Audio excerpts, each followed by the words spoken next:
ఏదైనా పోగొట్టుకోవచ్చు కానీ ధైర్యాన్ని మాత్రం పోగొట్టుకోకూడదు. ధైర్యే సాహసే లక్ష్మి గారు. ఏమిటి కంగారు?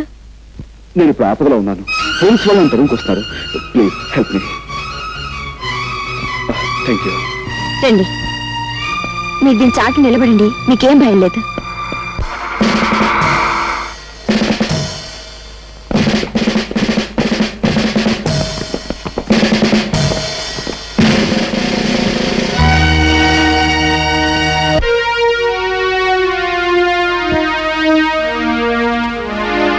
ఇల్లంతా వెతకండి. ఏమిటి నాన్న ఇది? ఈ ఇంట్లోకి ఒకటి ప్రవేశించాడమ్మా. ఇంట్లోకా? నువ్వు లోపల ఎక్కడో ఉండుంటావు. లేదు నాన్న, పని మనిషి ఇప్పటి వరకు కిందే ఉంది. ఆ మనిషి వచ్చింది నేను చూశానమ్మా. ఒకవేళ మీరు పొరబడ్డారేమో నాన్న. ఒక విషయం నీకు తెలియదు గనక చెప్తున్నాను. కోర్టులో చెంచల హత్య కేసులో దొంగ సాక్ష్యం చెప్పి మనకి సాయపడినవాడు ఇతనే. సావధానంగా ఆలోచించమ్మా. ఆ రోజు నీ భర్తను రక్షించమని అడిగావు. ఈ రోజు నీ భర్తను రక్షించుకుంటావో లేక వేరెవరి కోసమో ప్రాణదానం చేస్తావో బాగా ఆలోచించమ్మా. అతన్ని గురించి నీకు తెలియదమ్మా. నిజంగా రక్షణ కావలసి వాడు నీ ఇంట్లో దూరలేదమ్మా.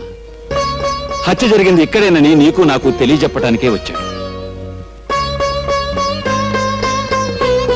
ఈ కేసే తవ్వబడితే నువ్వు లేవు, నేను లేను, ఆఖరికి నీ భర్త కూడా ఉండడు. ఒక్కసారి ఆలోచించమ్మా. అతన్ని మనం పట్టుకోవాలి.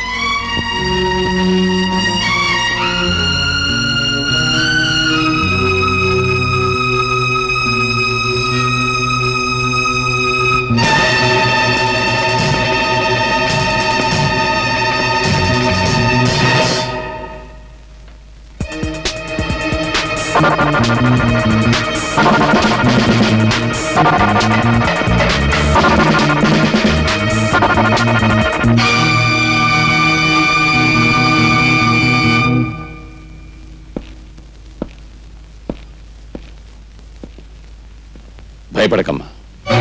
ఆ కుర్రాడి చెల్లెలు నా చేతుల్లో ఉంది. ఆమె కోసమైనా వాడు రాకా మానడు. వచ్చాక నా చేతుల్లోంచి తప్పించుకుని లేడు.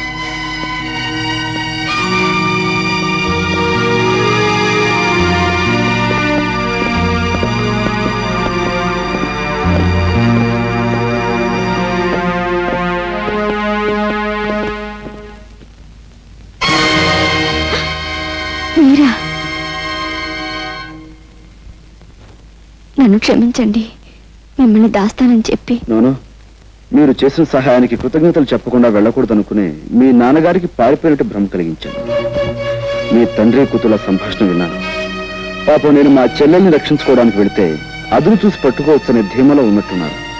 ఫోన్ చేసి చెప్పండి, నేను అందుకే వెళుతున్నాను.